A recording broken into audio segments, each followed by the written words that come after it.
on disarmament. That's a very important issue too, obviously, to everybody. But how, if one party has obviously a very strong line in one direction and one in the other, which is through all the elections, how do you take that into account? Well, your Buddha wisdom takes that into account. You see, wisdom is the best way to do something. And there's nothing wrong with that. Of course, in the end, there must be the best way.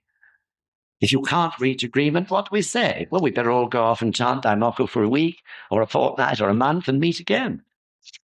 Until we do all agree, or everyone really is willing to agree to the ways and means of doing or achieving that particular goal. Do you follow? So the same applies to politics. In fact, probably the overall aim is very similar amongst people. What we argue about endlessly is the ways and means. So put that on a collective scale, and you have political parties, all arguing with each other most of the time about ways and means. We all want peace. One says, let's do it unilaterally. Another one says, we can't do it that way. That's ways and means. Peace is the aim, isn't it? So therefore, it doesn't mean to say that we'll be all in the same party because we chant the gongs. Discussion is important. Sensei always says with the married couple, there must be some abrasion, but not too much. A couple that has no abrasion, no rough times, arguments, disagreements, are totally uncreative, useless as a couple. It's the same thing. Some abrasion is essential. And out of that abrasion, people gradually overcome their emotions. They in the end have to listen to others, consider other points of view, and in the end you can reach the ways and means which everyone will support and agree to. That's the way of the Gohonzon. Therefore, that should be the way in which we consider putting our allegiance so far as voting is concerned. Being flexible, being ready to follow what our wisdom tells us through practice. So that is another point, isn't it, to think about. So it's 6:05 now. 2 or 3 minutes. If anyone wants to ask a question, then we should break, shouldn't we? Yeah. We'll have a break. Yes, Robert. I knew you were going to put up your hand.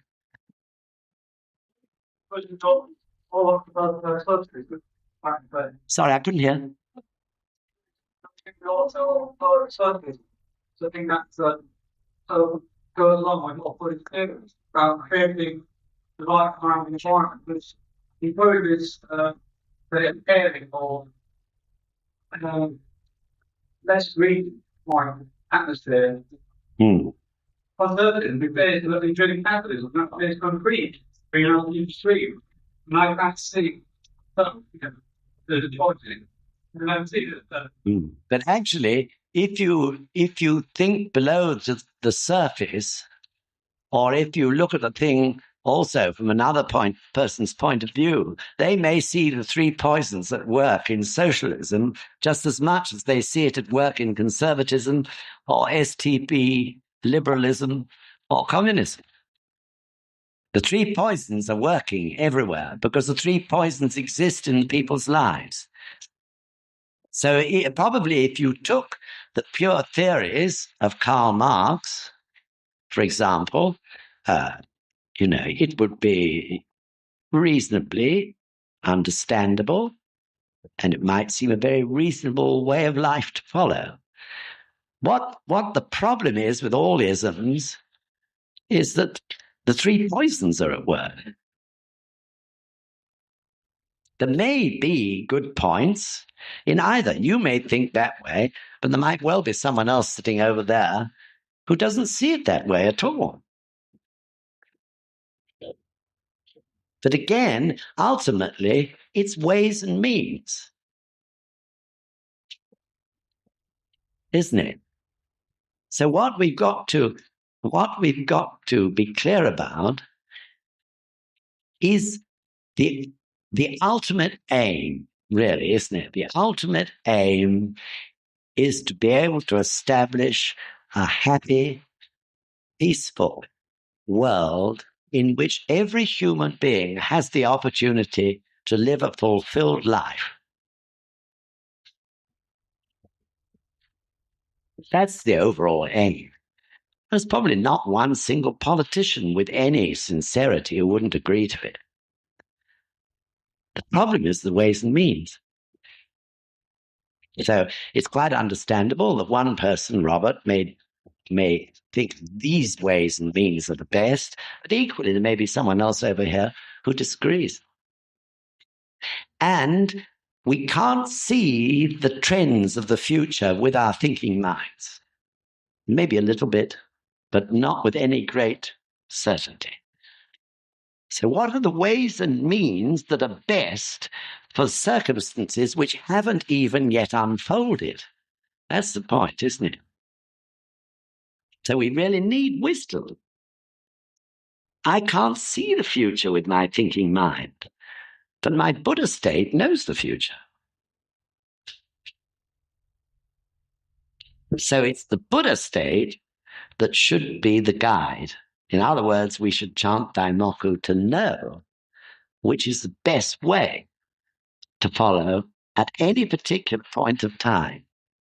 And at every point of time, everything has changed, including us and our local circumstances, everything. So, of course, Bob, I'm not saying, that you shouldn't always vote. You may well find that when you put it to the gods, and you do feel you must vote the same way again. That's fine. But what I'm really getting at is we should have flexible minds, not be blind, not be rigid, because everything is changing all the time. So with everyone search and be a positive set, it didn't be a person, let's see, which you just be associated on growth. Did you all hear? Would it be valid to withhold one's vote under certain circumstances? And I think, as a matter, I'm thinking now, what a pity that question didn't come up with the young women. We didn't cover it. But yes, it could be so. Definitely. It could be so. Sure, that's not taking responsibility. Yes, it is. Yes, it is. Because it depends on the balance of power, doesn't it, between the parties? I think the night bell. But that's not right. I mean, what John, I think, is saying, and I certainly will be saying, is you must chant to know who you should vote for. If, you keep on chanting and every time you're in front of the gongs and you feel you shouldn't place a vote, then don't do it. That's the answer to that. A white sheet, which cuts down the majority. Versus the leave side of the process vote, not already from Interesting idea. Yes, it's an interesting idea. Of course, there are many, many ways in which the democratic system can be improved. But the point is that the more people feel responsible, that will happen naturally, won't it? The improvements to the whole system. If it has the weight of a great many people behind it who are actively desiring to be able to express their point of view, then the improvements to the system will occur too. Yes, But there's no way we put this into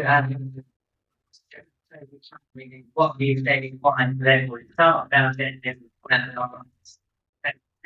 the affect, say, the governments?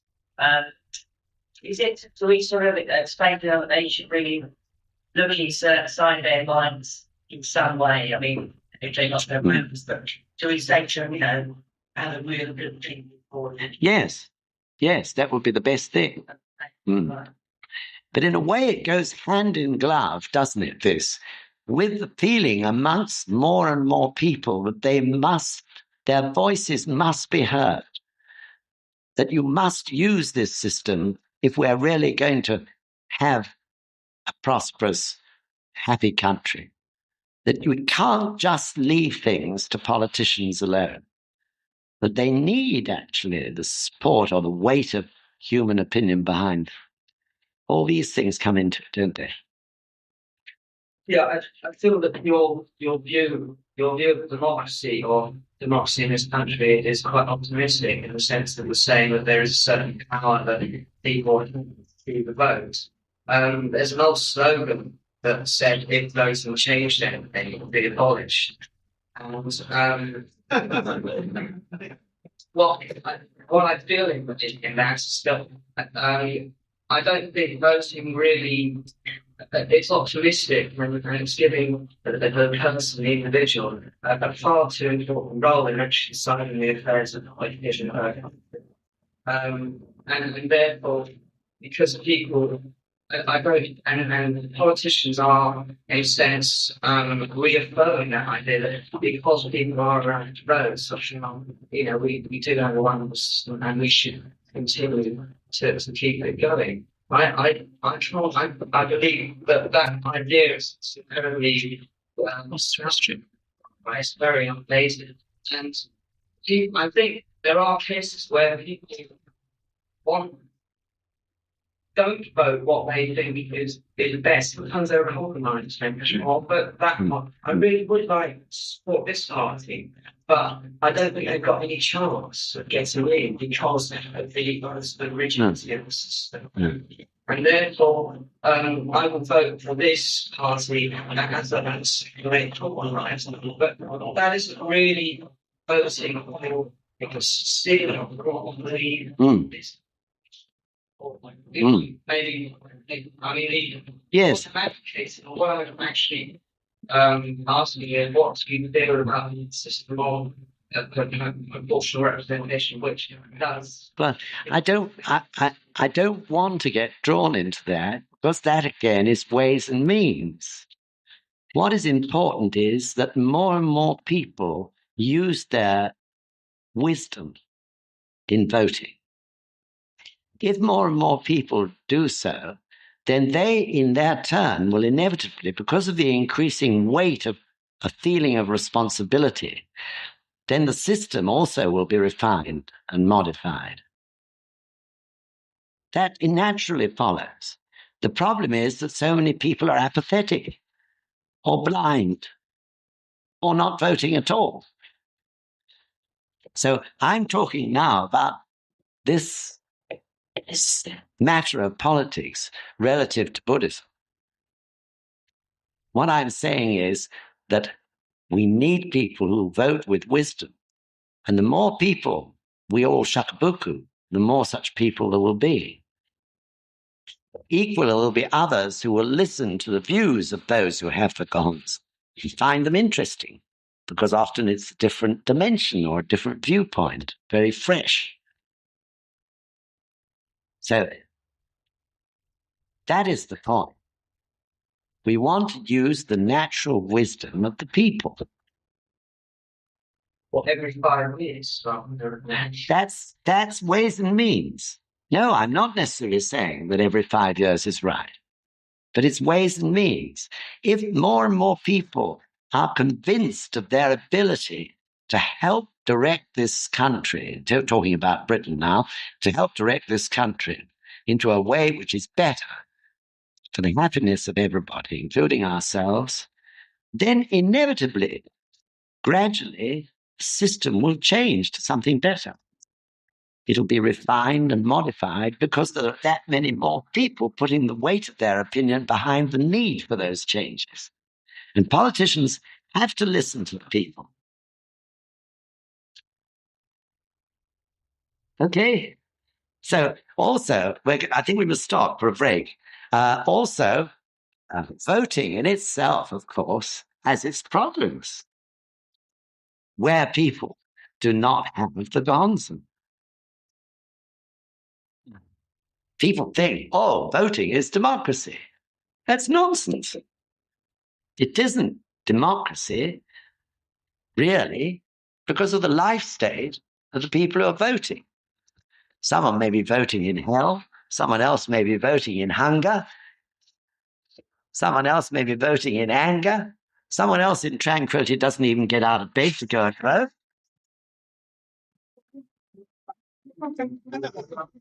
So it's not perfect. It's human, but it's not perfect. Obviously, the more people who are chanting to the Gonzen and doing their human revolution, of course, the better. Better, the more influenceful that will have. So anyway, let's have a break now. It's a good point. You can all argue with each other for a bit. And how long for, Robert? 20 minutes?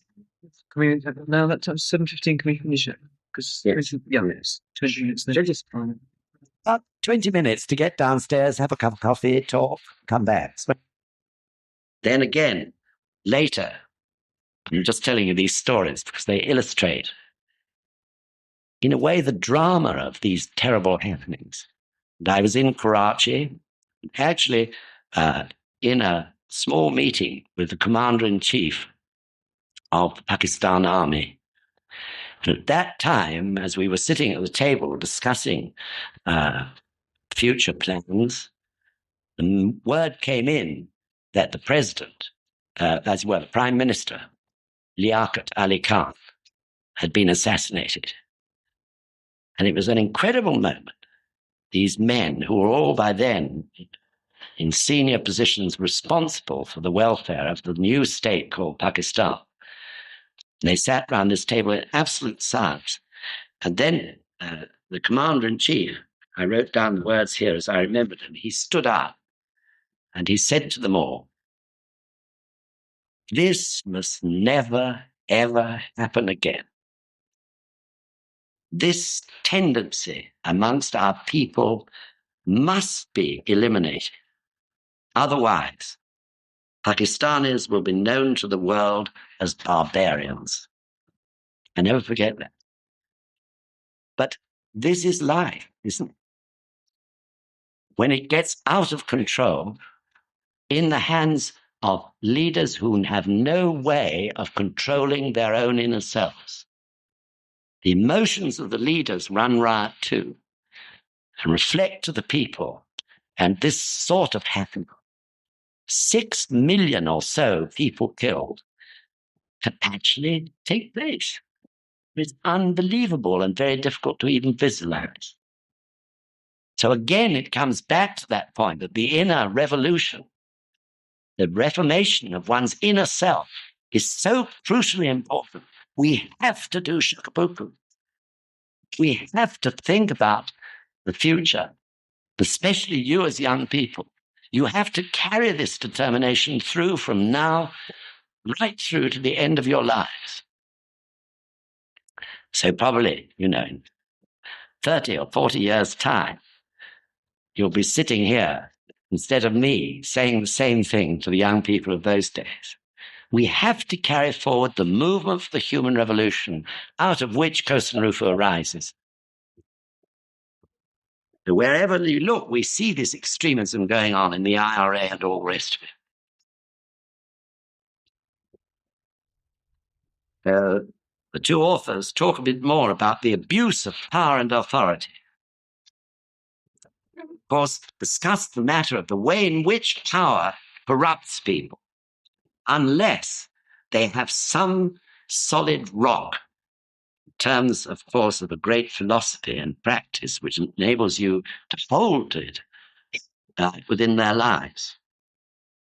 The only solution is the human revolution. Just to remind us, I'll ask Sandra to read 2 short extracts from the relevant pages on that point. Toynbee. I agree that the essential evil of power is an innate tendency in human nature, and that we must search for means of mitigating this evil. I believe that the only effective means is the subordination of egoism or greed to altruism or love in the conduct of individuals. In other words, self-mastery is the only way to happiness for the individual and for all humanity. Ikeda. Realizing and putting into practice the means you describe are the major issues facing mankind today.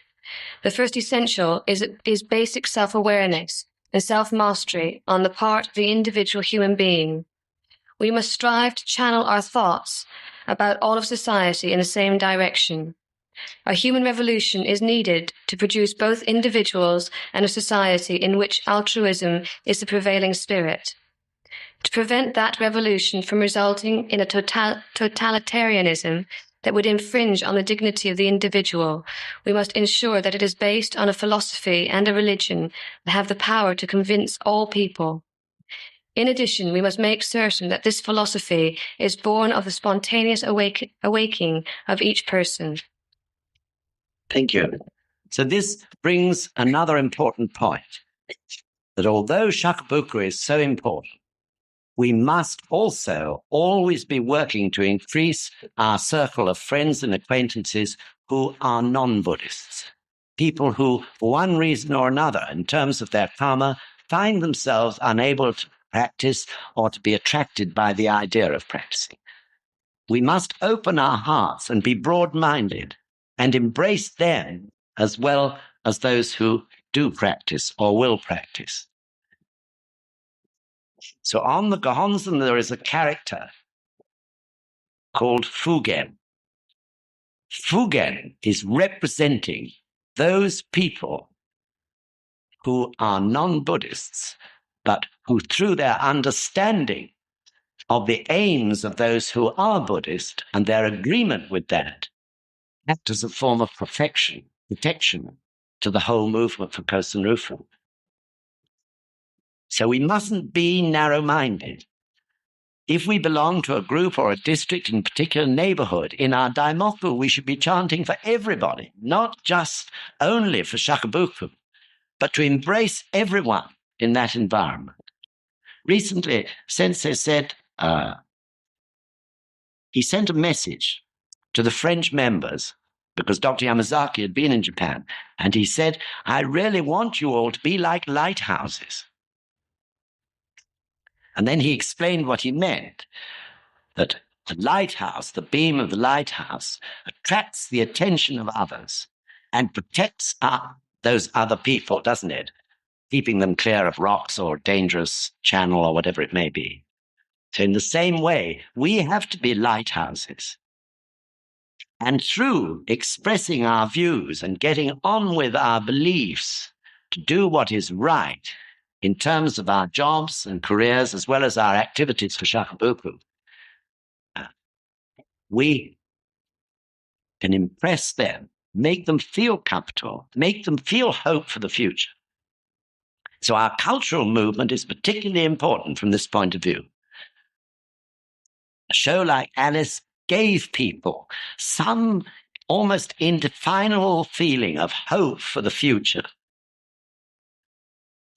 Our doctors, our lawyers, nurses, all these groups, the teachers, and many more will grow in the future. These are all very important because they encourage discussion and chanting amongst the members of those particular careers or professions, and inevitably they go out into their daily work and can act as lighthouses through that growing faith and growing understanding of the application of Buddhism to their daily lives. So we have now gradually shaped, still not in full blast action, the necessary movements. The basis or foundation of them is already there in NSUK. And then gradually we can expand on that framework towards the future. So it's exciting. One hasn't any idea, how we shall find ourselves, particularly you, how you'll find yourselves, each of you, in 10 years' time. where you'll be, what you will be doing, what you will have achieved by then, and your dreams and determinations to achieve for the rest of your lives.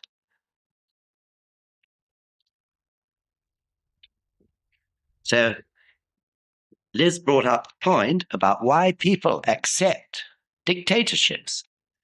Yes, it is because they want to be led like sheep. They don't want to have to make decisions. They're frightened of making decisions. They feel they're not equipped to make decisions. But again, through our practice, we can equip ourselves to make right decisions. We prove it individually, therefore we can prove it in a collective sense as well. And through that growing confidence and conviction, we can pass that confidence on to others. So the movement for the SDI, is an incredible movement because all over the world, in every country, there are people who are beginning to move down their chosen path of life with a determination to bring about change.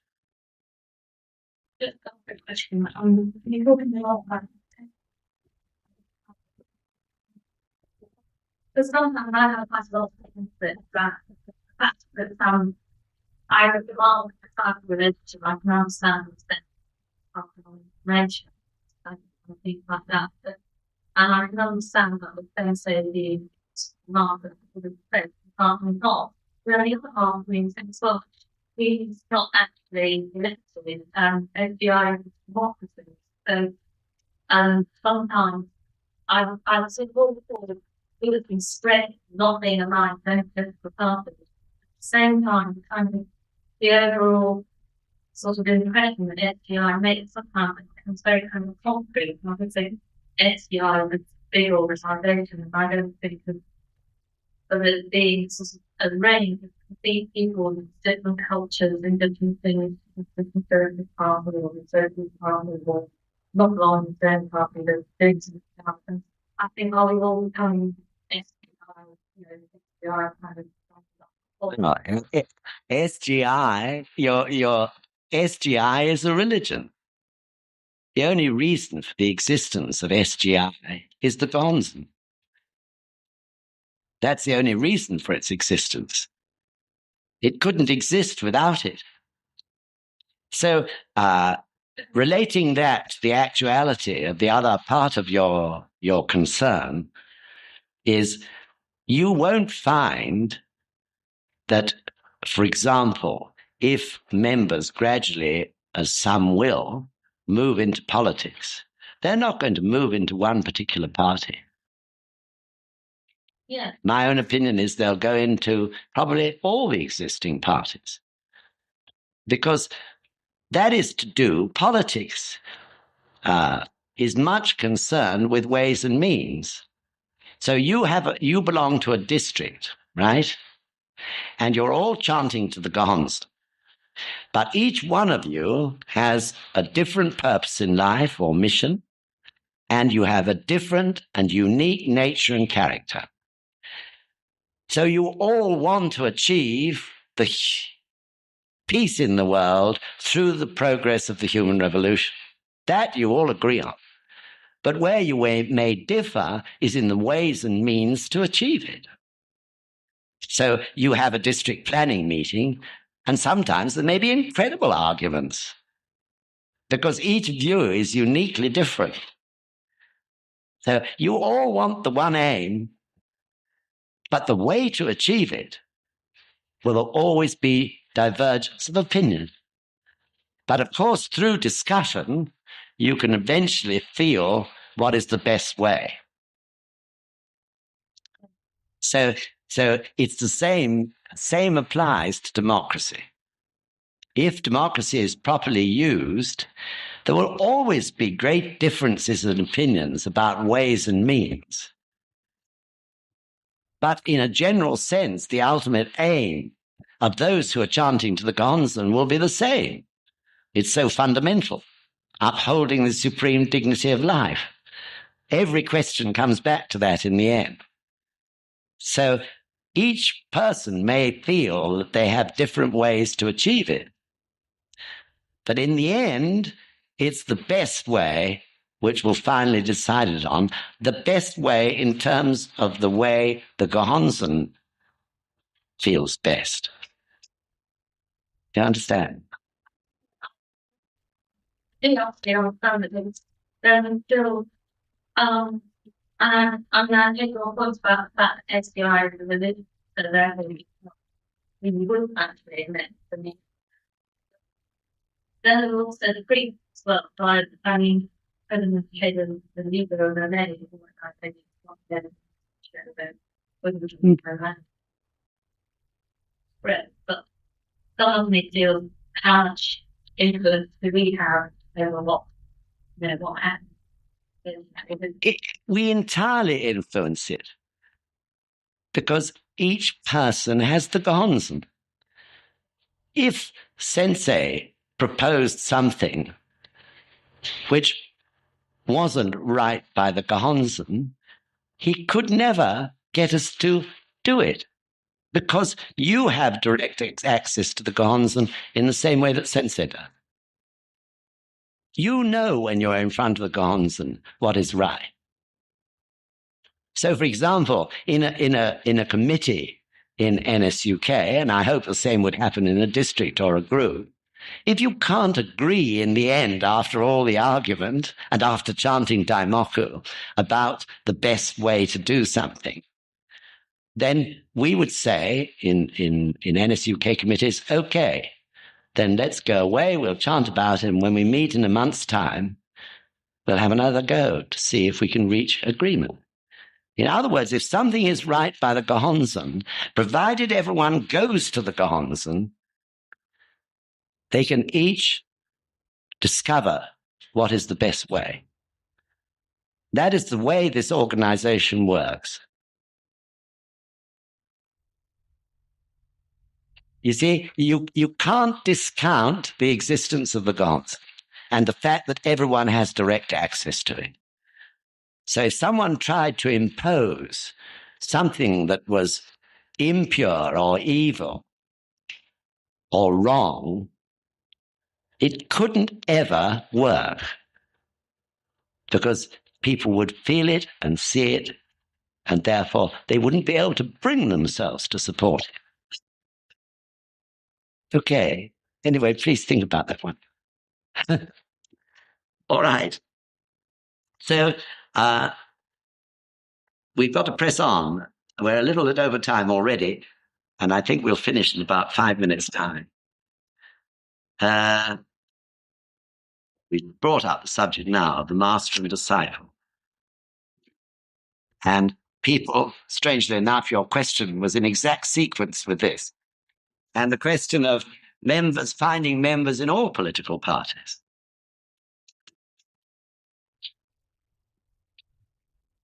The two authors actually question whether democracy is the best. We tend to think that democracy is just having elections and the right to vote. But actually, an election, voting, isn't perfect either. It would be perfect if everyone who was voting was in the Buddha state.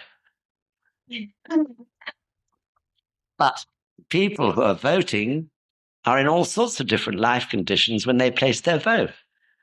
Some in a turmoil of anger, others in hell, others in the state of hunger, others in the state of tranquility. They don't even bother to get out of bed to go and lecture and place their vote. So elections are not perfect. We have to realize that.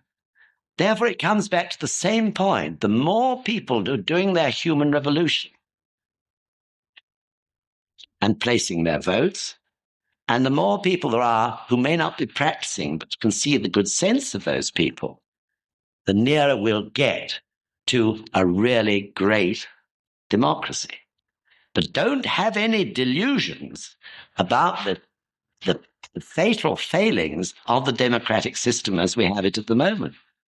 Elections mean in no way that the right decision is going to be reached. If the life state of the people is such that it prevents them from doing so.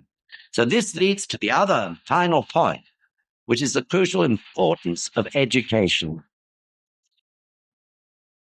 And I think the two, although we'll consider education as a subject on its own, but its place in this talk today is the fact that we have to educate ourselves and encourage others to educate themselves into the workings of human life and the situation in which we find ourselves now and tomorrow and the next day. In other words, as Sensei once put it, we should be educating ourselves and encouraging others to educate themselves throughout our lifetime, to the very end of our lives. And this is a crucially important development, isn't it? Because it is through education that you can feed much more fully those two other ingredients of experience and knowledge into one's universal Buddha wisdom, and through that bring out of your life the very greatest and best solutions to every human problem.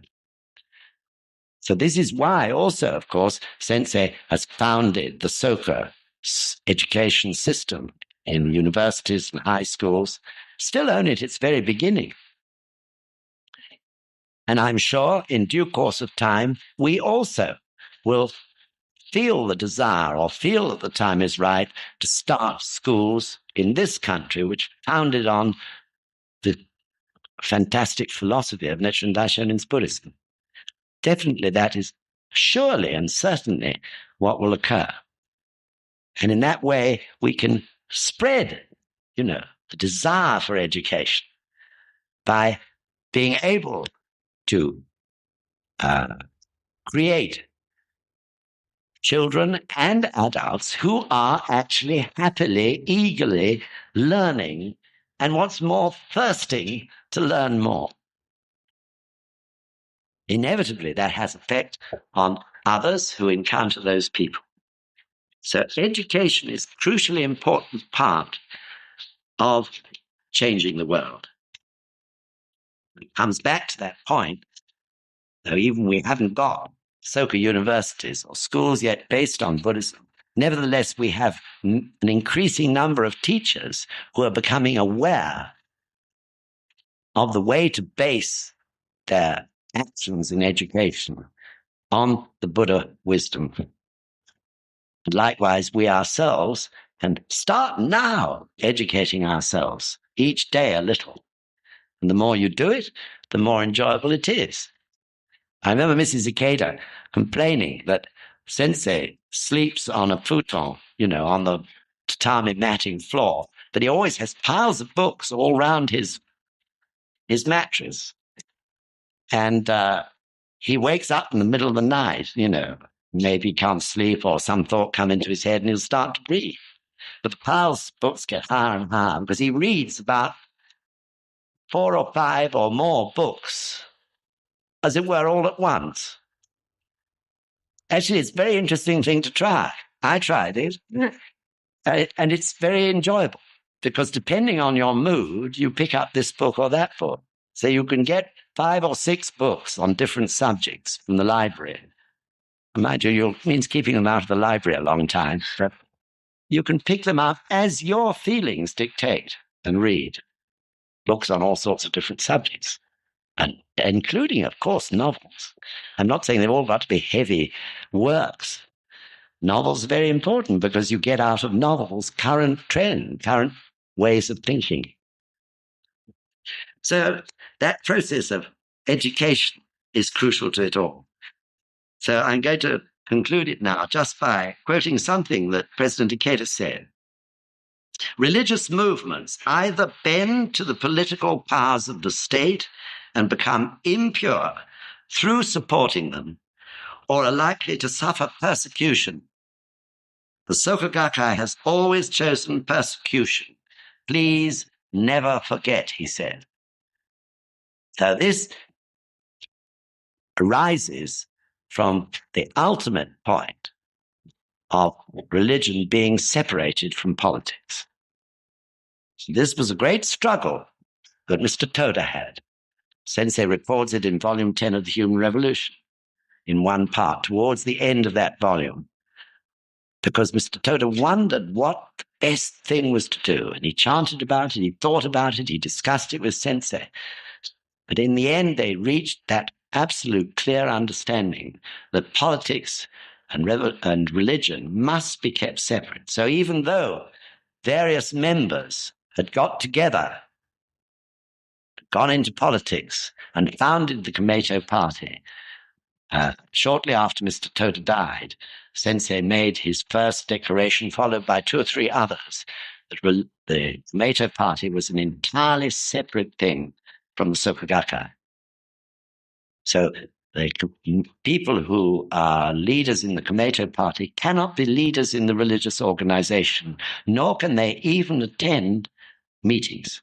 They will attend big meetings, but they will never go to discussion meetings or small meetings. Otherwise, of course, they could influence people almost without realizing it. So it's absolutely separate and must be separate.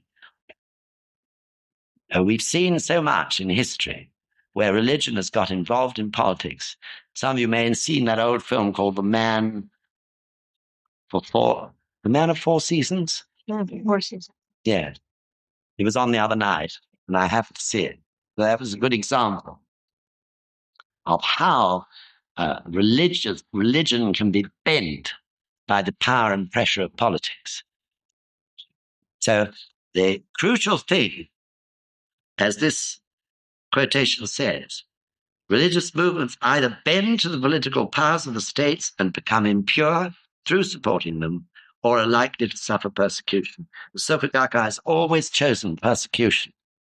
It's never bent to the power of the state, and it has never watered down its beliefs and its principles because of political influence.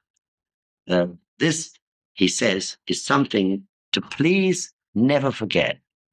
Please never forget it. It may be that at times in the future we may become unpopular because we will not bend to the establishment or to some other influence, such as trade unions. We don't know. But we must never, ever bend. And as you know, the Gosho makes that very clear. And it says that the only thing which can destroy the movement for Kosen Rufu is the worms in the bowels of the lion. So on that note, I'm sorry I can't answer more questions. If you like to jot them down, we'll try to remember them next time. But it's already 3:20, and I've delayed you 20 minutes. So thank you very much indeed, anyway, for listening. Many thanks. Thank you.